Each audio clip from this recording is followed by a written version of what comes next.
etc. Donc c'est peut-être le Seconds of Eternity qui a l'air d'être assez politique, puisque j'y mets des figures emblématiques particulières, mais ce qui est très intéressant, c'est qu'il faut remarquer que à travers ce Seconds of Eternity, la plupart sont tous morts, donc des figures du passé, soit pour ceux qui ne sont pas encore morts, on va dire que leur activité qui les a fait qui a fait qu'on les connaît appartiennent au passé. Je parle pour les gens de Marilyn Monroe à Hitler dans l'introduction, parce que par la suite, qu'on soit une élite mondiale que tout le monde admire, ou qu'on soit cette femme qu'on voit, ou cet homme, en tout cas ce Rasta tout à la fin, ils sont dans la même démarche, qui est d'obéir à leur ego afin de satisfaire le plaisir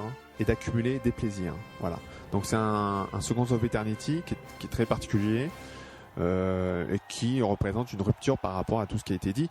Pas tout ce qui a été dit, mais en termes de réalisation. Après, c'est dans la continuité, puisque j'ai d'ailleurs choisi exprès des images les plus universelles qui soient. Par exemple, on voit à un moment donné une image où on est dans un centre commercial. On n'est pas dans un centre commercial en France ou aux États-Unis, on est dans un centre commercial. On a l'impression qu'on est en Inde ou au Moyen-Orient, puis on a des travailleurs au Japon. Bon, après, je joue beaucoup sur le cliché aussi, puisque c'est encore une fois un film qui dure moins d'1 minute, donc j'ai mis vraiment des figures emblématiques pour soit provoquer, soit en tout cas pour faire prendre conscience. Voilà. Oui, donc là, un SE très violent pour moi. Violent à tous les points de vue, puisque on associe Gandhi à Hitler. Enfin, on voit des choses qui sont pas vraiment courantes. On aurait tendance, en général, plutôt à dissocier Hitler du Dalai Lama, par exemple, ou de Marilyn Monroe. Donc là, le fait de le voir arriver au même plan que sur les autres ne peut que choquer. Enfin, pour première réaction, ça ne peut que choquer.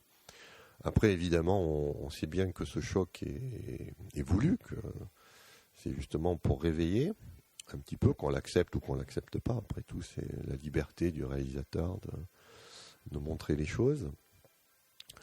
Ensuite, la musique triomphante, qui va vraiment très bien avec la chose. Et puis alors cette fin qui est assez troublante, la différence entre le plaisir et le bonheur. Qu'est-ce que c'est qu'être heureux? Enfin, on termine là-dessus. Et ça pose vraiment la question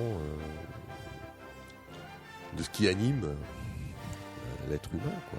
Est-ce qu'il recherche le plaisir ou est-ce qu'il recherche le bonheur? C'est une bonne question à se poser, et c'est justement le but de ce SOE, de la mettre clairement en évidence, qu'on soit militaire, musicien, footballeur, banquier, SDF. Bon, pour moi, c'est clairement une femme, mais bon, ça, effectivement, c'est assez ambigu, mais donc voilà un SOE qui secoue, hein.